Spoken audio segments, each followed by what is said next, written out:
हर्षदा, एक चीज़ है, देखिए कहते हैं ना, दूध का जला छाछ भी फूक फूक कर पीता है। तो आज मैं सारे बिग स्टॉक्स को न्यूट्रल लेके चल रहा हूँ, ठीक है ना, क्योंकि कोई भरोसा नहीं है। कल टाटा स्टील, कहाँ सोचा था क्या क्या हुआ टाटा स्टील में।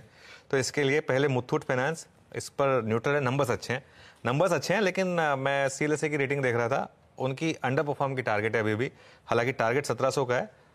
उनका ये मानना है कि स्टॉक महंगा है। देखिए कल कमिंस के केस में भी क्या हुआ, स्टॉक महंगा था, तो इसके लिए हालांकि मुथूट कल डे लो पर बंद हुआ है। देखते हैं आज किस तरीके से रिएक्ट करता है। एनआईआई और pre provisioning operating profit expectation से ज्यादा है, करीब करीब 8% ज्यादा है। तो इसके लिए, और मार्जिन अच्छे बढ़े इनके, quarter on quarter 70 basis point की इंप्रूवमेंट हुई, वो मेरे ख्याल से अच्छा है।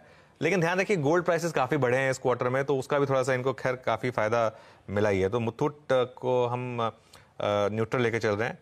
आईटी सेक्टर पर सीएलएसए का जो व्यू आया है, वो सेल्स फोर्स के Q1 नंबर्स के बाद वो काफी बेरिश है, और आई थिंक कुछ हद तक मार्केट उसको पिछले 2 दिन में पचा चुका है। इसके लिए मैं उसको न्यूट्रल लेके चल रहा हूं कि कहीं ऐसा ना हो जाए कि buy on rumour sell on news जो होता है उल्टा हो जाए, मतलब sell on rumour and buy on news इस बार हो जाए।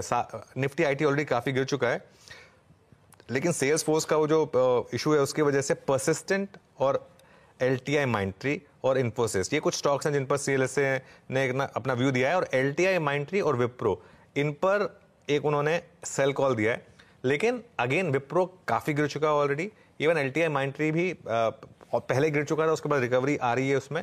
तो इसके लिए मैं इसको न्यूट्रल लेकर चल रहा हूं कि न्यूज खराब है लेकिन स्टॉक ऑलरेडी गिर चुके हैं। और finally Bharat Dynamics, I think Mazagon dock का अगर आप एक एग्जांपल लें, मजगांव डॉक वीक मार्केट में भी अच्छे नंबर के बाद चला था, तो इसके लिए भारत डायनामिक्स भी इतने स्ट्रांग नंबर के बाद वैसे तो चलना चाहिए, लेकिन क्योंकि ये डिफेंस का स्टॉक है और अब एग्जिट पोल में सिर्फ एक ही दिन बचा है, आज हो सकता है यहां पर भी लोग हायर लेवल पर प्रॉफिट बुक करें, क्योंकि ये स्टॉक इतना चला है पिछले 3 महीने में कि सब कुछ मुझे लगता है कि प्राइस्ड इन है। तो इन लेवल्स पर आप खरीद नहीं सकते, specially with a big exit poll risk. तो इसके लिए मेरा ये, इसके लिए मैं इसको न्यूट्रल लेकर चलाऊंगा। नंबर्स बहुत अच्छे हैं, लेकिन यहां पर भी पॉसिबिलिटी है कि हायर लेवल पर प्रॉफिट बुकिंग आ जाए, जैसा कि कल भी हमने 2-3 केसेस में देखा है। इसके लिए आज मैं सारे के सारे जो बिग स्टॉक्स हैं उनको न्यूट्रल लेकर चल रहा हूं, क्योंकि जहां पर न्यूज अच्छी है वहां पर स्टॉक चल चुके हैं, और जहां पर न्यूज खराब है वहां पर स्टॉक गिर चुके हैं। ये एक रीजन है।